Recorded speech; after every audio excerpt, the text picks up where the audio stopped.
either way. 5 seconds in, and we have a first case of misgendering. All right. Well, either way. So we're actually starting in a few Rip. minutes here, but we figured we start the streams maybe 5 minutes early, so that way, all my normal bullshit I can try and get out of the way, possibly. Yeah, we can have that nice little chat. So we can say hi to ourselves. Hello. Either way, stream Hello, is up and running. everybody. We are kind of making sense of our bullshit. We're back on our bullshit. We are indeed. So, It is going to be a treat tonight. I'm gonna just throw this all out here so I don't have to worry about it later. With that bit you see down there, that you can join the Discord with that at any point. Just it has a certain amount of uses rather than an expiration time. And so if you like Storytime Chit-Chat, go ahead, use it, come join us. We're Yeah, come say hello. we do plenty of shit and bullshit, because I'm back on my bullshit, obviously.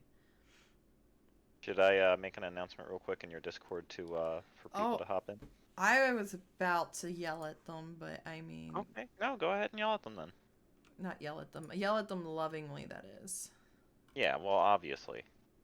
Where's my... I mean, we've already got at least one person that's in here with us already. Live, so hello there, whoever is here.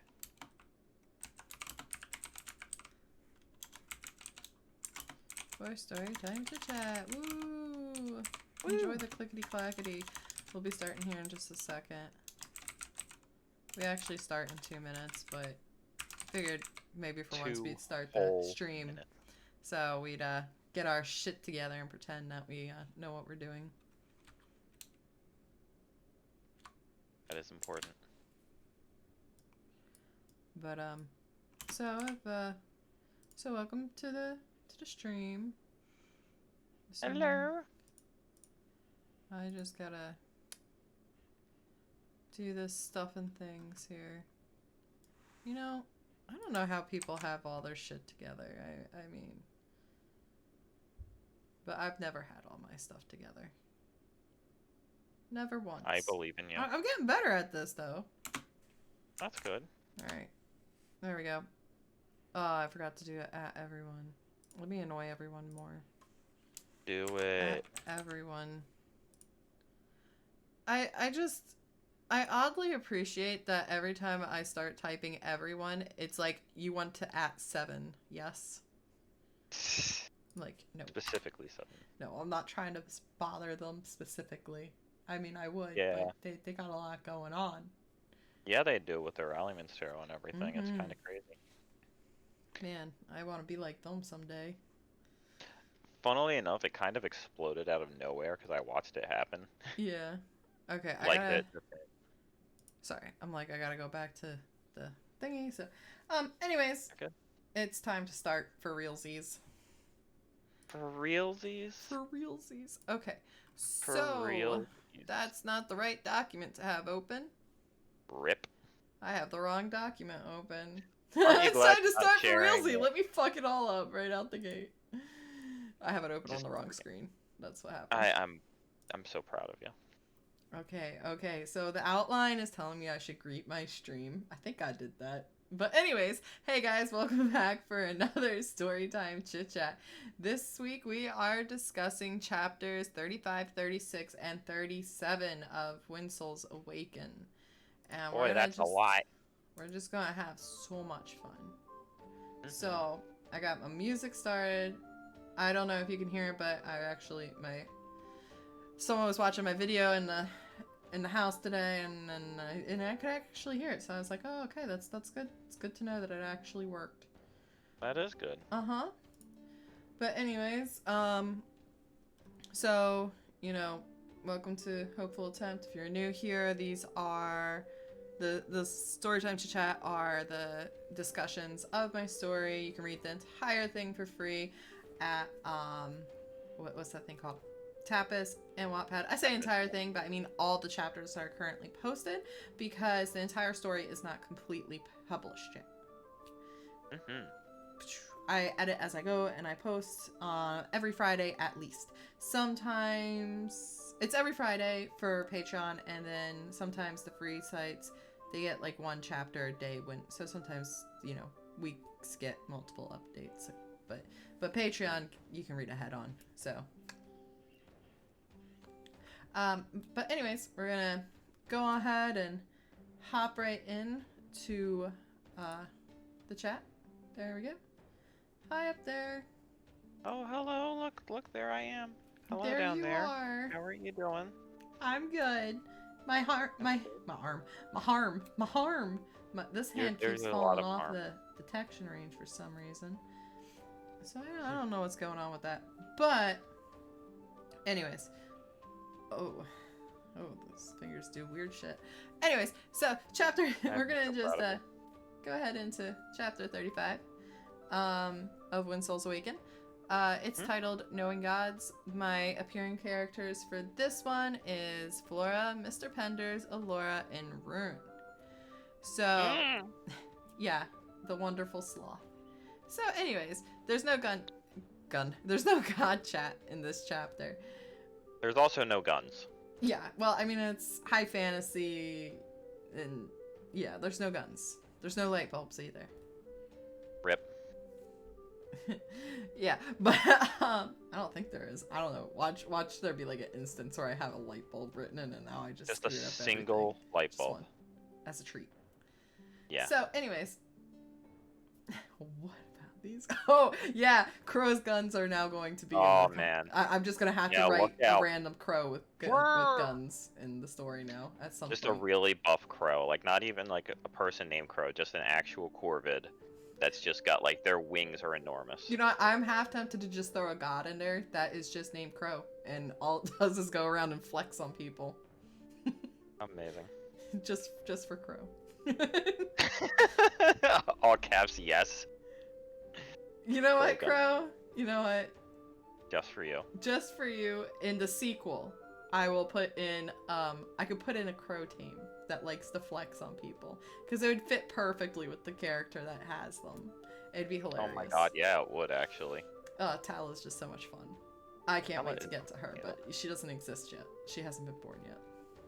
This is how you get me to read. Well, it's not. It'd be in the sequel. Yeah, I'll make sure, Crow, because I do have a Corvid Harpy on the Crimson Tempest. I'll make sure that he, whose name is also Crow, gets some more screen time at some point for you. All right. So in chapter 35, it starts out with Flora being asleep during a lesson with Mr. Penders, and he's pretty amused by the fact that, you know, she fell asleep. And Flora reveals that her reason, you know, for lack of sleep at home and why she's, you know, falling asleep during lessons is because of what she learned from Allura in the last chapter with the whole, you know, abused slave stuff and all that fun jazz. But, anyways, so she's really careful not to tell Mr. Penders what she actually learned from Allura, but she just leaves it at, you know, Al had a really rough life. So then she goes on to tell him about how, you know, she met Allura and Rune just a little bit. And Mr. Penders is just kind of there as a comforting presence. He doesn't push the subject. He's just like, oh, okay, I'm here. I'll give you another cup of tea. Because he loves tea. Fun fact, because Mr. Penders is obsessed with tea and loves tea, Flora actually ends up becomes one of her, like, things later on. She just loves tea. It's a big thing for her. And there's a lot of tea in this story for some reason, at random times. Like, later on, there's a whole tea shop. It's very important. Extremely important. Oh, yes, I love the tea shop. I'm, like, gonna have to, like, throw a crow in the tea shop for a very specific reason. What was anyway, that? I'm gonna have to throw a crow in the tea shop just randomly there. Just watching. Chilling. That's fine. But, anyways, so he's just there with some comforting warmth and says that, you know, and he says that, you know, he's glad that Allura got Flora to Sanctum, and, you know, goes on to suggest maybe that she should bring Allura around for their next lesson because, you know, it'd be fun. So, of course, Allura comes to their next lesson, and Mr. Penders is just so stoked that Allura is knowledgeable in the gods, and he is all too happy to test it out. And all of his questions fail to stump her. She's got an answer for everything. She knows a lot, a little about a lot. She doesn't know a lot about a little, but she knows a little bit about a lot. Mm-hmm. And it's during this chapter that we find out that Darlene from chapter 23, titled Fissures in the Beam, died during an attack on Sanctum. And poor Allura is now feeling as though she failed to protect someone again. Like, she literally just mentioned that, you know, what drove her to go and do her training was, you know, failing to protect someone. And she just got slapped in the face with that again, as far as she's concerned. We all know she did everything she can. But there's a lesson here that she needs to learn. And it helps to force this. And it's that she can't always be there when someone needs to be saved. And not everyone can be saved. And this is a lesson that bleeds into chapter 37. And we'll get there in a bit. Anyways, this chapter ends with Allura trying her best to shake off this new lesson. Not new lesson, but this lesson, you know, just like heartbreaking her. Just came out of like left field and just smacked her in the face. Yeah. So she's trying to just, you know, shake this lesson off, and that was blindly thrown at her. And it's good to note that Al doesn't tell anyone here about her connection to Darlene. Like, she doesn't tell anyone why she was so upset that she shattered the cup in her hands. And it's not really clear if Flora even really remembers enough of what happened to put two and two together, because Flora is just like, what the heck's going on? She's not like, oh, Darlene, that girl you stopped from being, like, murdered. You know? Yeah, she got murdered. But she didn't get murdered. She was a victim in the crime that, you know, she was a... Either way, she is super dead. Yeah, she ain't coming back. There's no necromancers yet. I don't have a setup for that. That'd be fun. That'd be Morsimum's. Morsimum ain't making no necromancer. He's too busy chilling the fuck out. I love how there's just yeah. Not yet. Yeah, I feel like Morsimum would get annoyed if somebody managed to figure out necromancy. Thank you, Ruby. I appreciate that shout out from you. Mm-hmm. Anyways, so on to chapter 36. We have appearing characters as Flora, Yuka, Mr. Penders, one of Lars's rejects, Gratianon, Allura, and Rune. Yes, we do have a god actually appearing. And in God Chat, we have Larsolus, because, of course, he's going to comment because one of his rejects is there and someone calls him a reject. So, you know. Anyways, so we start out this chapter with more time passing, and Allura's doing pretty well on her hunts at this point, but she's still, you know, falling into her vendetta against the slavers, and she's going way out of her way to attack them, target them, and best part is, you know, her training is keeping her from getting, like, completely fucked over. So that's yeah.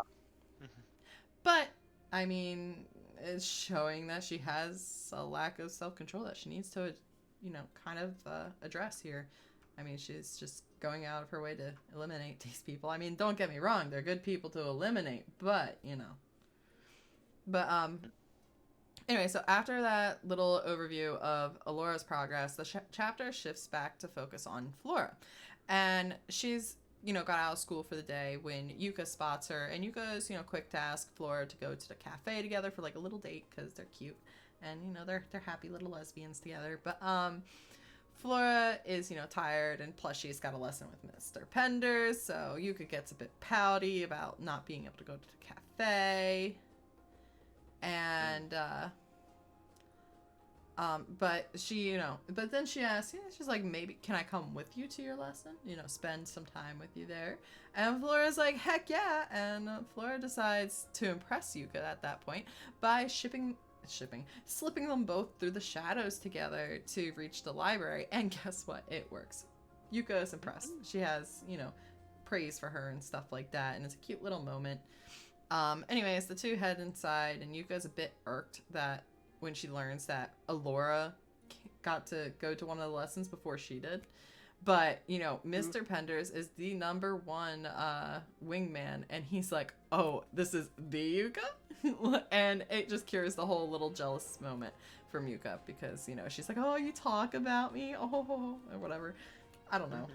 Girls are weird. Everyone's weird. Either way. A little green, but then it's happy. Yeah. So, So either way, the lesson goes well, and afterwards, Yuka still wants to go to cafe, but Flora's tired and she wants to ask Alora about some of the things they discussed in the lesson. And this triggers a jealous outburst from Yuka. Honestly, it's a bit uncalled for since Flora prefaces it with just wanting to talk about the lessons, but part of the problem is here that Flora is sounding more and more energized as she's talking. So Yuko's just assuming that she's getting excited to spend more time with Al rather than her. So, but the reality is that the shadows are literally recharging Flora's energy here. Like, that is like her whole, like one of her big ass gimmicks with her powers from Musco. However, the misunderstanding has Yuka storm off, and Flora is pouting until she hears Yuka scream. And she finds, she rushes off to her and finds Yuka being assaulted by one of their older classmates. So, of course, Flora, steps in to save her, and the antagonist here is one of Lars's rejects, so to speak. Basically, another Phoenix. Welcome, K-Gas! It's been a while since we've seen you on the stream. K-Gas. Congratulations on the baby. Oh my god, yeah. So adorable. The baby is so cute. I'm so happy for you. I'm sorry, I had to stop and yell that. But so all right, no worries. No worries, we're here. Thank you. Anyways, so I appreciate Ruby for dropping the links. Monsters is a great comic. And so is The Calamitous Misadventures of Oscar. Both of them are wonderful, and the art is fantastic. So back to Flora saving, her girlfriend. Yeah. Lars's reject is, of course going to be like, oh, you fucked up, kid, type thing, and is going to try and punish them. Kid. Yeah, nothing personnel, kid, because, Lars just picks such winners. Yeah, obviously. All the time. But anyway, as luck would have it, the reject is standing in the worst place for, because the only door around this area is right there. And instead of opening inwards, it swings out. And it just happened to swing out just at the perfect time that it just smack. And just whoosh, just knocks them out. Knocks her out cold. Yes, oh, God, I love my hand tracking. It's great. It's a little funky wonky. Like, my finger keeps dropping off the sensor over there. But it's fun. Anyways, so Lars's reject gets smashed in the face with the door and knocks her out cold.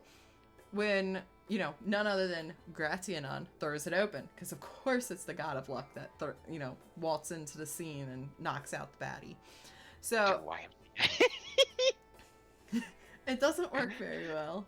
YMCA. Oh, I got another one of my patients to do the YMCA, by the way. That's amazing. How many of your patients hate you for that? Usually they find it funny because, this time they actually laughed halfway through it, and they were like, oh my god. That's funny. I would probably get all the way through it and still be lost. I'd just be sitting there having an anxiety attack. Doing that. I'd just be sitting there having an anxiety attack, not understanding why I'm being extremely self-conscious. Because I have no confidence. Anyways, everybody give Amanda a head pat. Thanks. Remember, if you do exclamation mark and hug, you can give hugs in the chat. Nightbot should work for that. Everyone give Amanda a hug. See, you could do hug Ruby. It should work. Yep. Oh, there we go. See? There we go. Nightbot can hug everyone. It's great. There's also a magic 8-ball command. But anyways, so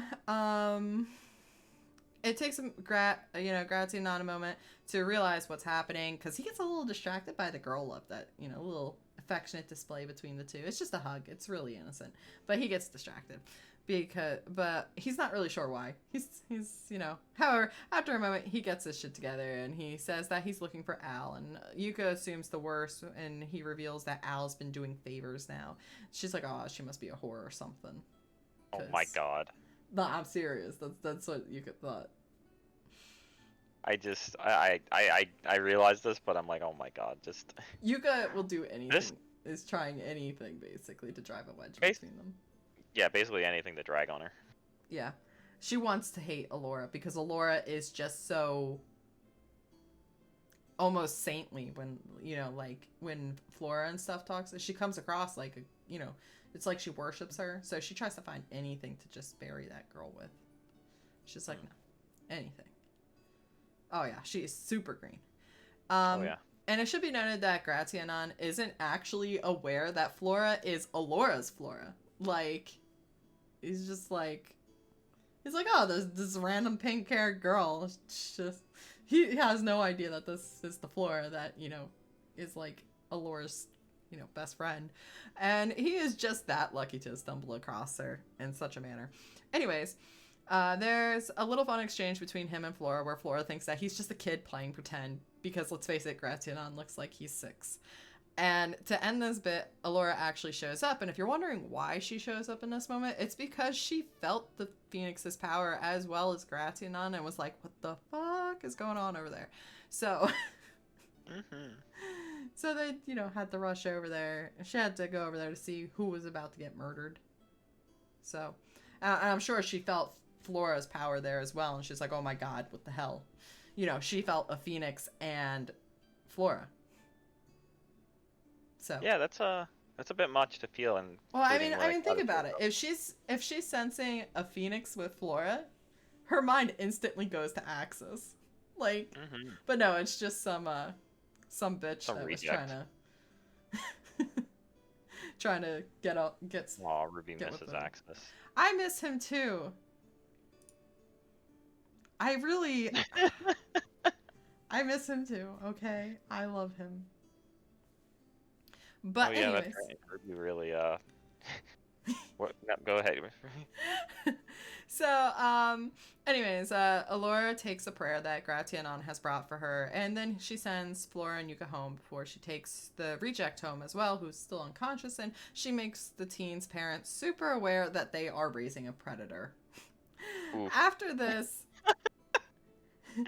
I'd like to be a fly on the wall for that conversation the next day. After this, or that night. Alora regroups at the clinic, and while talking to Flora, she reveals that the boy was in fact Gratianon, the god of luck. And Flora's like, I could die. She's like so upset. It's so funny. I find it funny. Anyways, so here we go into chapter 37.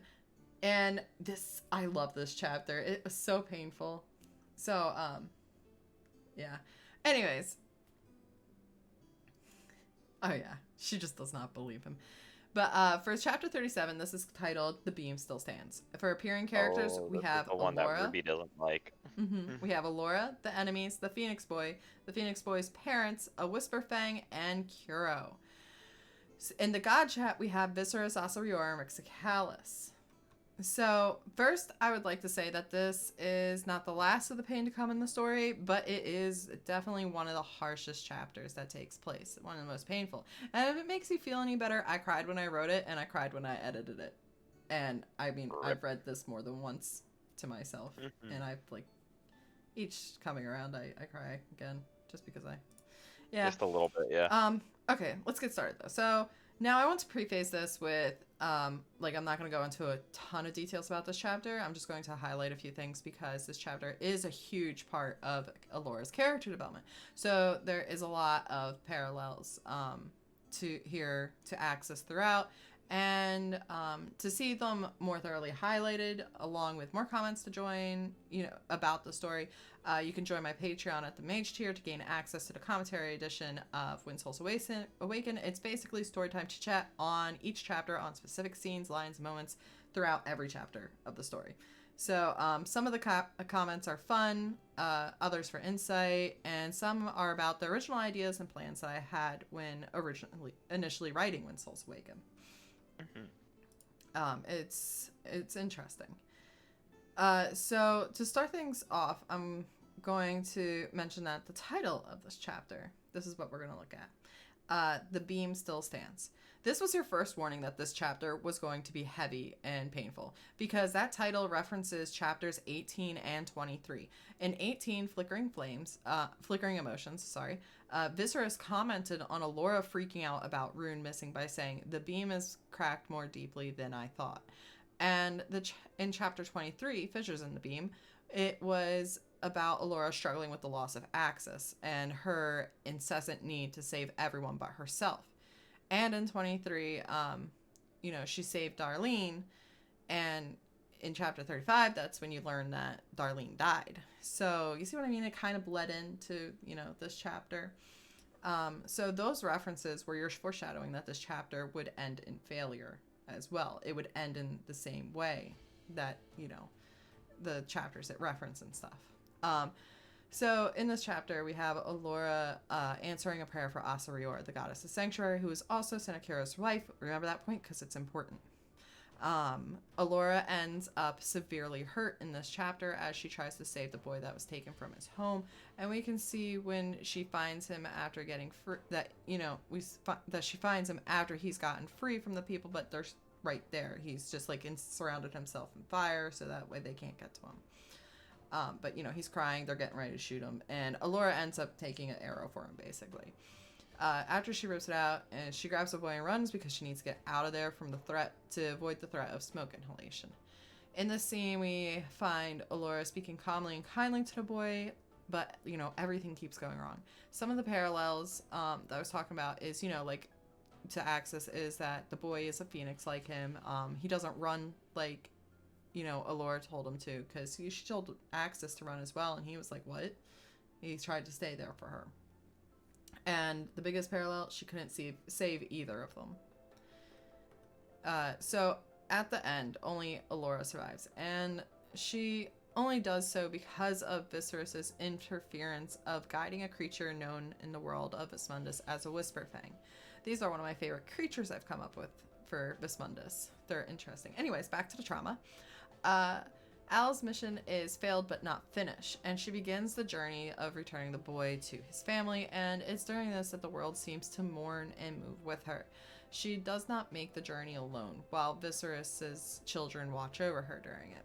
So after she returns the boy, she comes back to Kuro, and this is one of the parts that always kills me. She finally accepts and learns that she can't save everyone, and for the first time, she does not question or resist any part of the treatment given to her for her injuries.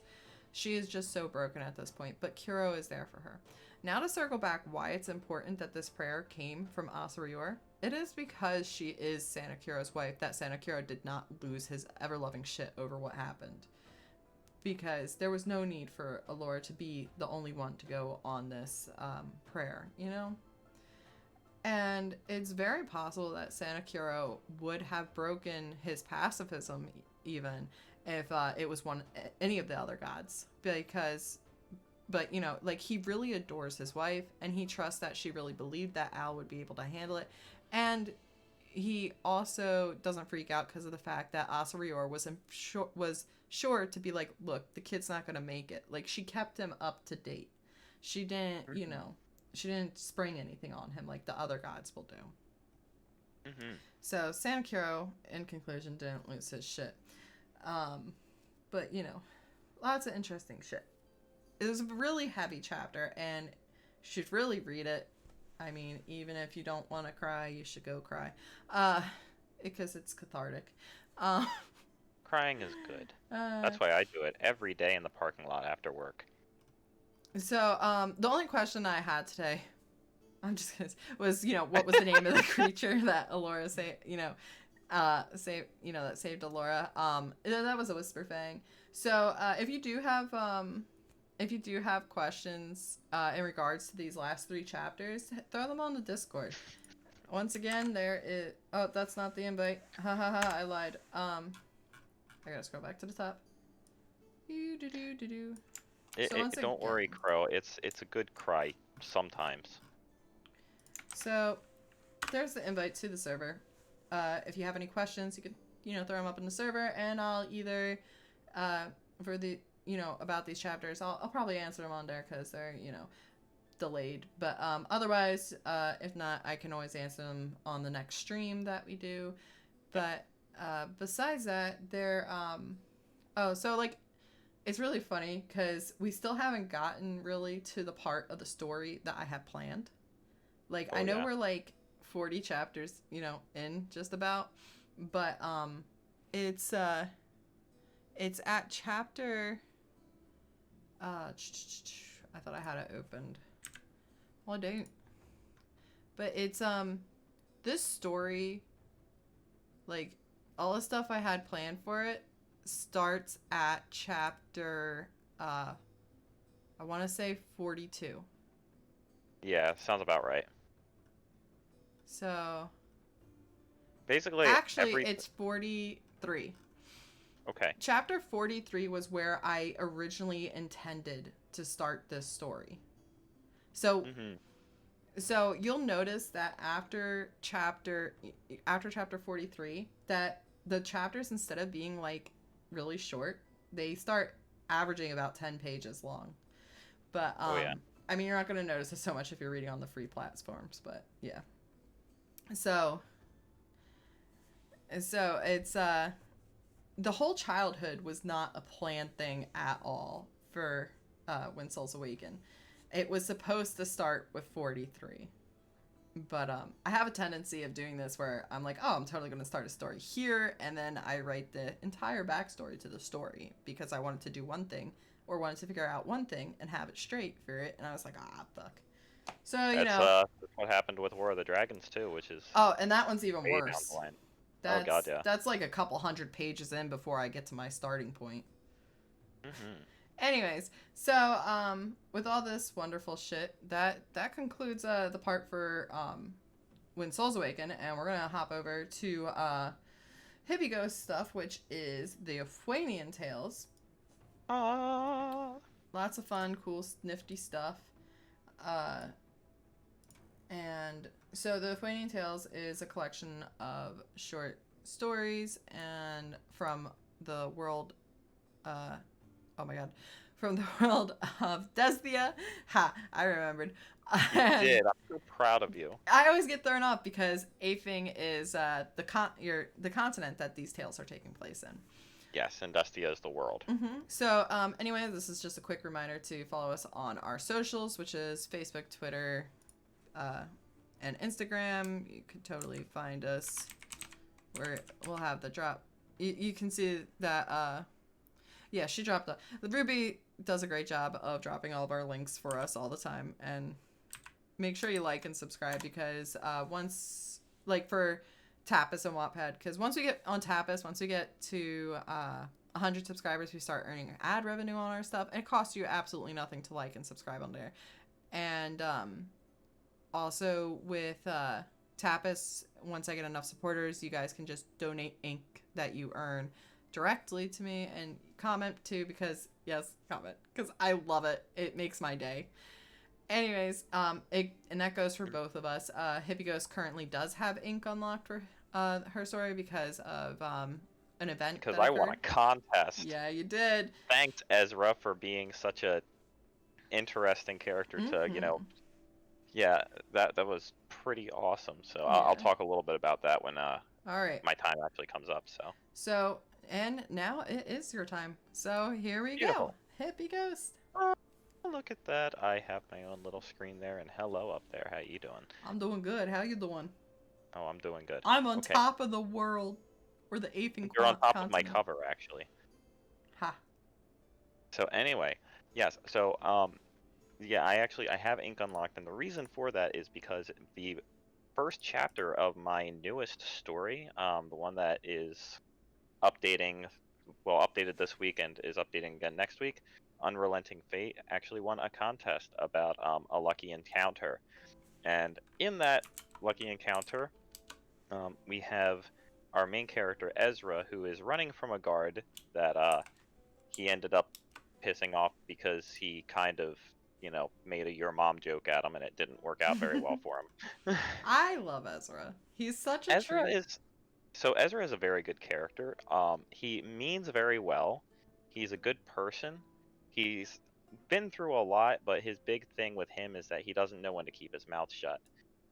He's trying to talk his way out of dealing with a guard, and he's trying to, just be like, look, I'm not a threat or anything. And, I mean, you're obviously a very merciful, very kind hearted person. And the guard says, well, flattery's not going to get you anywhere with me. And poor Ezra, before he can stop himself, he goes, oh, well, that's not what your mom told me last night. And then for some reason, the guard decided that he was going to kill him. Luckily, Brune saved his life by breaking the guard's arm and then threatening to break the rest of him. And yeah, so that initial encounter actually won me a contest on Tapas. I ended up getting, I think it was like $25 worth of ink, which is pretty decent for like a one-off contest. And it also unlocked the support feature for me, which means that if you're a Tapas person and you want to support me with ink, you can actually just do so right through the Tapas website, which is awesome. And we'll talk a little bit more about like what I do for people that support me later on, because we're going to talk a little bit about the shopkeeper first, and if I have a little time, I might throw in a little bit about Unrelenting Fate as well. But the reason I want to talk about the shopkeeper is because it actually has a little bit to do with Unrelenting Fate.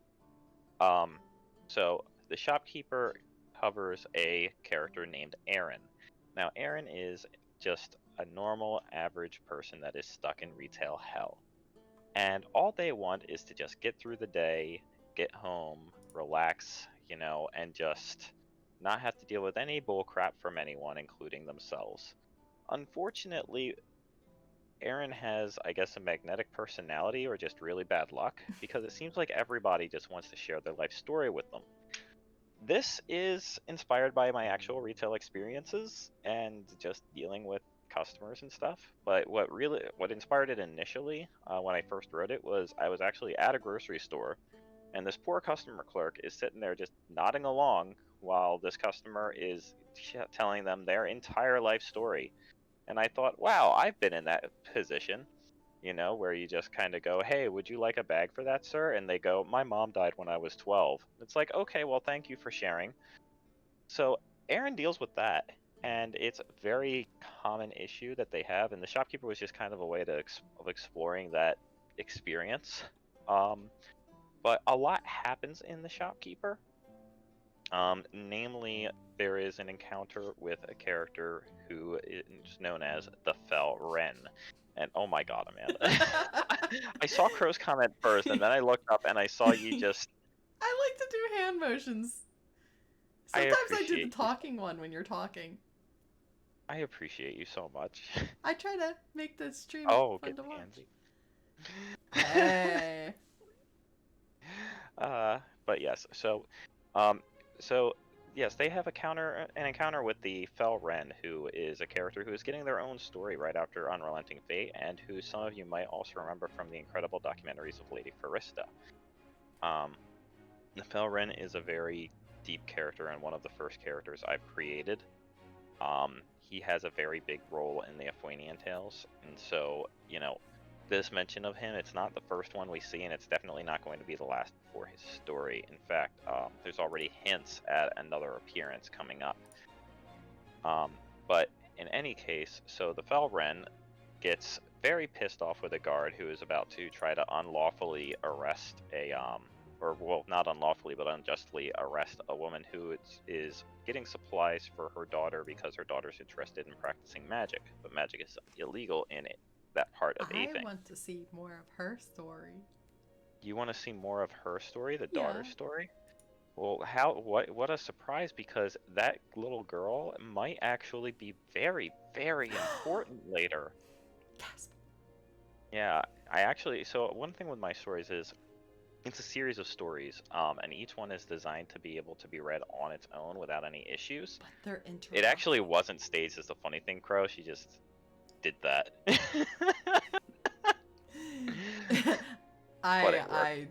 You saw the whole planning of it right there. Yeah. I'm like, I know. I'm like, Cease would appreciate this shit. I did. But yes, so all of my stories, they're meant to be able to be enjoyed on their own, but they're also still interconnected in a way that you'll get a better appreciation from them by reading the previous stories. And this is part of why I'm talking about the shopkeeper today, because in the shopkeeper, a guard gets killed very violently, and Aaron decides, you know what, this is a morning shift problem, and he leaves. And so that whole leaving thing and everything ends up being a bit of a problem for somebody else. But don't worry, Aaron did leave Ezra a note saying that they quit. And that is specifically Poor the exact Ezra. term that they used. They say, you know, tell the boss that I quit, and good luck with everything. And that was basically it. I do have to learn. Yeah, Amanda does have to learn ASL. But anyway, so now we have Ezra, who is this little mess is going to involve his backstory, which gets revealed next week, and I can't wait for that. Oh, except if you're one of my Patreon subscribers, you actually get to see what happens and why Ezra is such a sad boy right now if you want. And you can read that on my Patreon, on the Patreon version of Unrelenting Fate, because that just updated. That's right, Crow. Yes. So, and yeah, it's a lot of bad, very bad things that, you know, there's a reason why he's such a sad boy. But we will get some catharsis for that later on. In about 2 weeks, actually, is when I'm planning the next part of that. But luckily for everybody involved, while I do make this story is definitely going to hurt, but I also made it very funny in other places. It's a very broad range of emotions that I kind of put into my work, and Amanda can definitely attest to that. Oh yeah. Also, I think this is hello. If it picks up my hand, hello, something like that. Except it doesn't really pick it up very well. So. You know what else works really well for hello? Waving. I think this is sorry, right? To do the circle. Amazing. I can't really control my thumb for some reason right now. I'm so proud of you. Wait, it's... I don't know, whatever. I tried. Just for you, Crow. Yeah.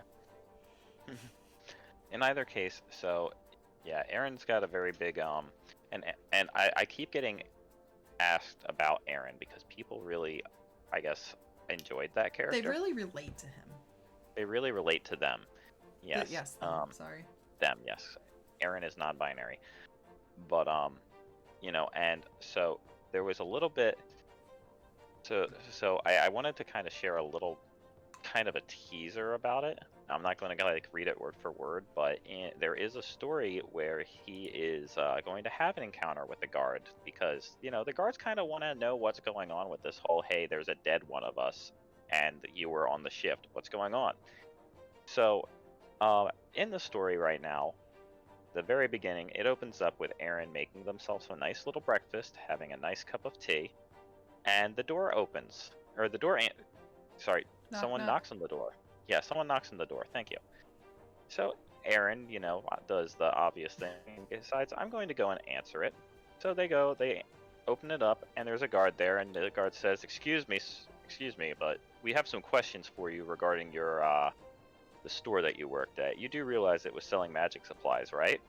And Aaron goes, well, I do. In fact, hold on, give me 1 second. I'll be right back. And he closes the door, walks away, takes their breakfast, and walks out the back door and just leaves. They're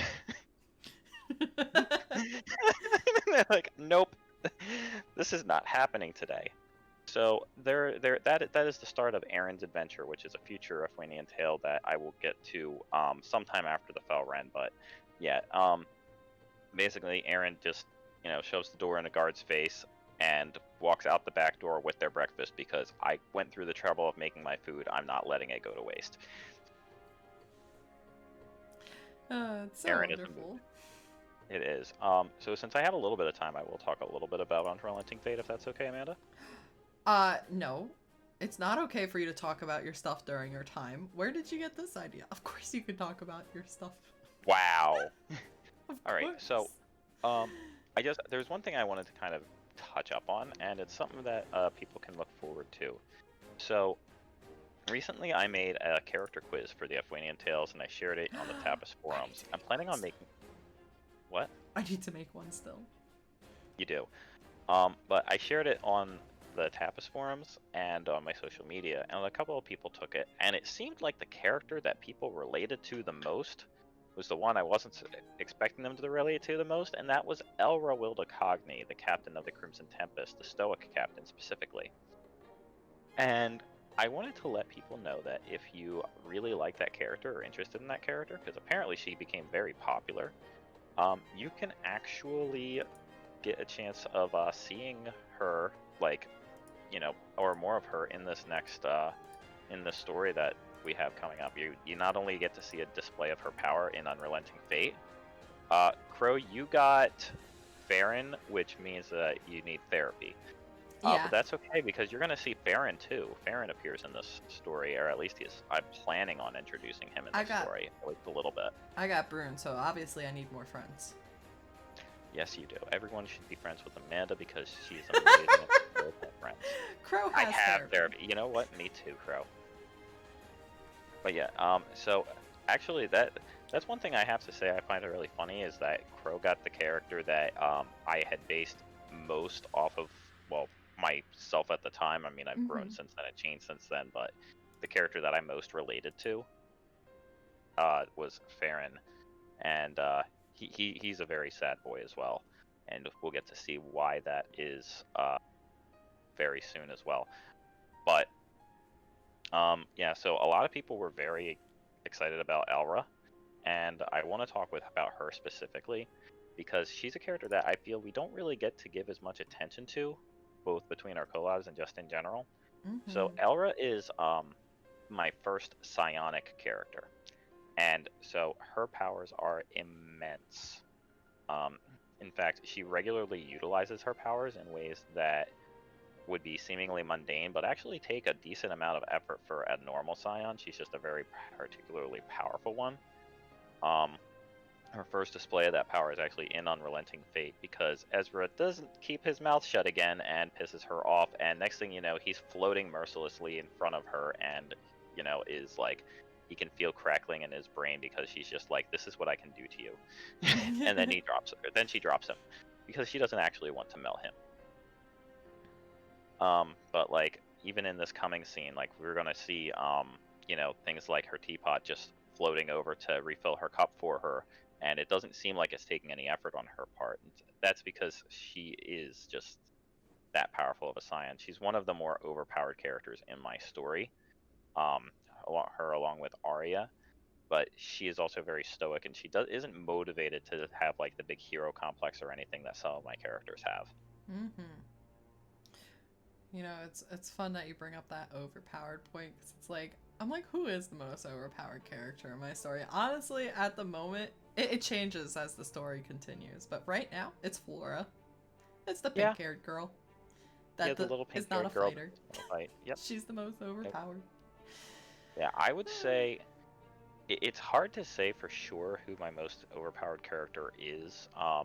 At the time, in the time period that is currently happening in Aething, being in Unrelenting Fate, I would say the most powerful character is going to be either it's got to be somewhere between Elra Arya or Farron Arwar or Teleculpa. Sorry, it's Ren Arwar, Farron Teleculpa because two different names and people and stuff. It's things get complicated, but basically just to give you an idea, so Tila means Tilas village, which means that Farron and Ren happen to be from the same village. Ooh, so that means that there's a connection there. Isn't that interesting? Gasp. Yeah. But anyway, so yeah, the idea, so there's actually kind of a bit of a connection there, and it also shows in the twins' names because they're both Wilda with the first part of their names, which means that they were born and raised in the wilderness. I love my naming system.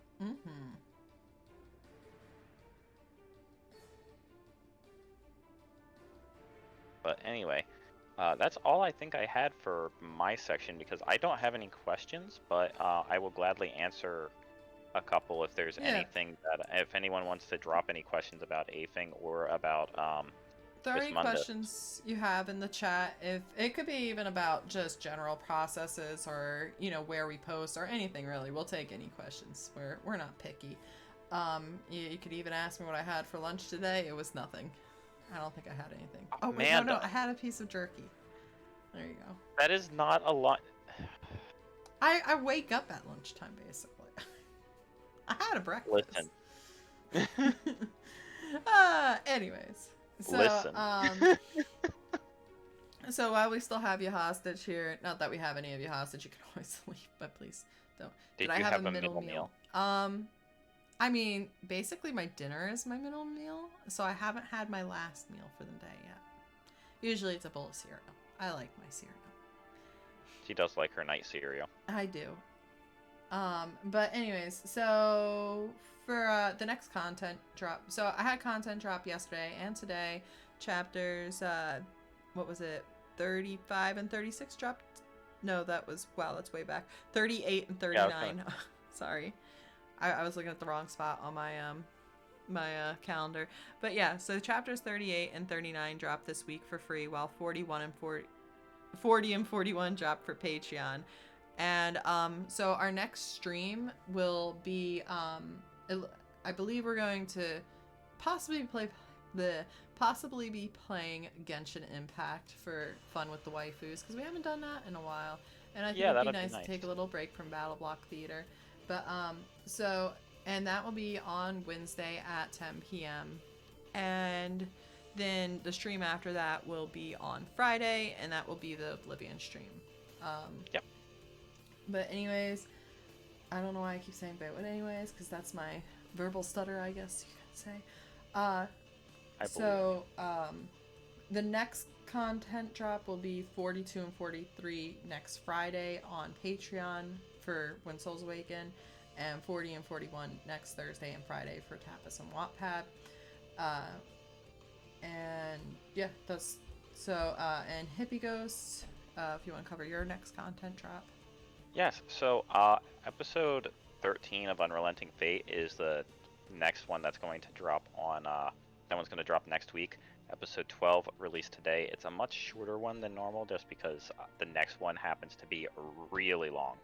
To give you an idea, today's content drop was like maybe 2 paragraphs, whereas next week's is about 4 pages. And actually is very close to the word count limit on Tapas. So it's a big chapter for the next one, and that's because there's a lot that happens in it. Yeah, it's funny. It's like with the chapters I have coming up, they're larger than the word count limits that will be occurring after chapter 43. Yep. But but Patreons do have access to next week's episode already. And then Sigil Sunday is probably going to be later in the evening, unless I decide to make my Sigil tomorrow at some point, which we'll see how it goes. Usually I try to be low on content for Saturdays just to give myself a mental break. But I've had a couple of no content days this week, so we'll look into it. Other than that, yeah, that's pretty much all I have on upcoming content. The next major story after Unrelenting Fate is going to be the Fel Ren. And I'm almost done with all of my Oracle Dice readings and stuff. I've just got the one more still, as far as my free ones go. Yeah. And that's pretty much it. Oh, I will be adding Tarot, though, once I get my Tarot deck in, which hopefully should be in the next month or so. My plan is exciting. Yeah, well, my plan is that with Tarot, that one's going to be my lower tier thing, because Tarot spreads, it's fewer things to look at. I will gladly practice with you, Crow. But yeah, because with my Oracle dice readings, it's 14 dice that it involves, so it's even my general readings are very long-winded. But right now, Tarot is usually just 3 cards that you have to actually look at and everything and make connections to. So my plan is once I get my Tarot deck, I'm going to have lower tiers, so 5 and 10 for my Tarot readings, and then it'll be 15 and 20 for my Oracle readings. So if you're interested in a paid Oracle reading, maybe get them now while they're still cheap. Yeah. because the price will be going up once I get my tarot deck. Yeah. So, anyways, like mentioned before, some of the things that are available on my Patreon is the commentary edition. Also, there is one tier that if you spend enough money, you get to die in the story. I will actually make an edit and, change a name of one of the randoms that get killed to yours, or whatever name you want me to give it to them, as long as it's appropriate. But yeah, I mean, hey, if you're feeling really fucking crazy, if you're feeling really crazy and like you just have, too much money, just feel free to like subscribe to my really high up tiers, and I will write you a one shot that takes place in Vismundus. She'll also probably cry, and maybe I will cry. I broke when I got a donation for $45, and I like could not speak for an hour. I was very close to crying. I was like, I'm not crying, you're crying. But I feel like there should and be the same like thing a happened tier. when my wonderful Rushan subscribed to me on Patreon. I like broke for another hour. Ugh. I feel like there should be a tier, and it's just watch me cry, and it's like pay me $200. I mean, my one tier does there's a description that says if you want to make me cry. Yeah. So. And it's just like I feel like that tier should just come with a video. I don't want to do that. I'm kidding. But reasons to follow my social media though is, I sometimes share pictures of my dogs and my cat and my horse. I mean, that's reason enough. And the nature. So we have fun. I live like on the edge of the woods. Not that it's that exciting. It's the Pine Barrens. But anyways, so you can follow on Facebook or Twitter or even Instagram. And you can read our stuff for free at Tapas on Wattpad. And oh right, the whole other thing about my Patreon versus Wattpad, and Tapas, is that Patreon gets my original edition of my work. Oh yes. So, due to formatting issues and stuff, when Souls Awaken had to be altered to be able to make any, for more sense to be made out of certain parts, in the original edition, every god, their text is centered, bold, and made not bold actually. It's just centered and made larger than the rest. But every god has their own font that's used for them to declare who's talking.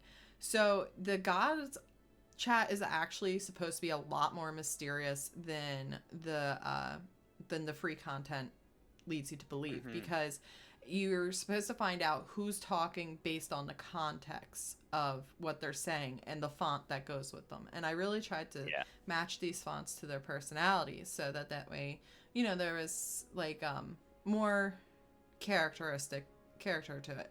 And so it was something I had to modify so I could, publish to more platforms, but I think it's worth paying for to go see it. I mean, you get access to original edition at any of the tiers. And if you make any donation on coffee, you get the same access as the basic tier of Patreon for a month. But, as long as you give me your email and everything when I ask you for it, because otherwise I can't invite you to the folder. But yeah, one donation equals 1 month. It doesn't matter the amount. So. And it's basically it's very similar with mine. With my stories is my Patreon versions. It's actually the Google Doc version.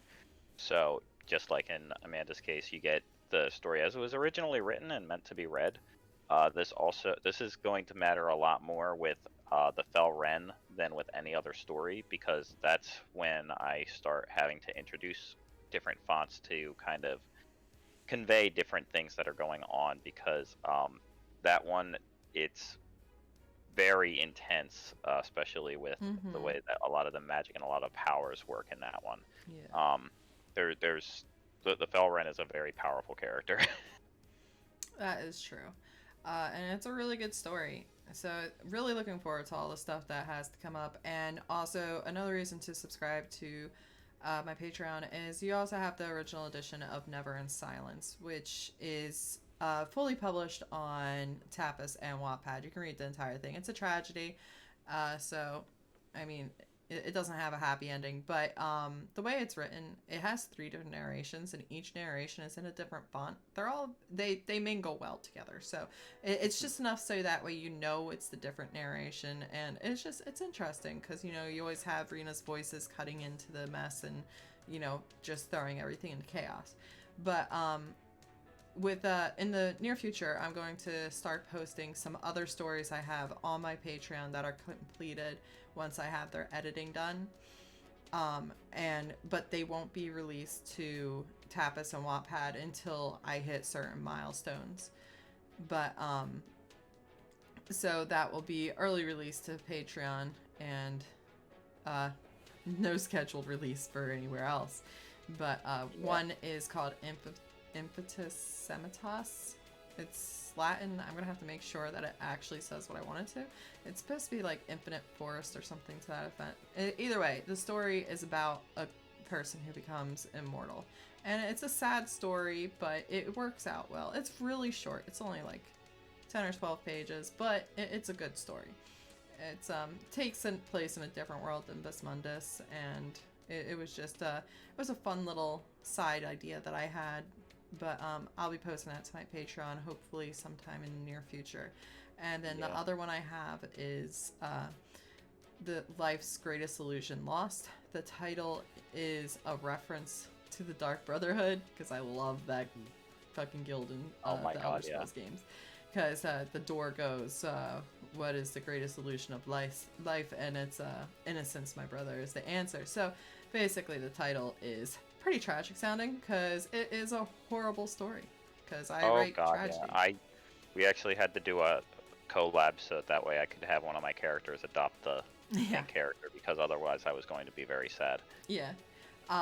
That story is going to have trigger warnings slapped on the front of it, because there's issues in it that I don't want to blindside anyone with.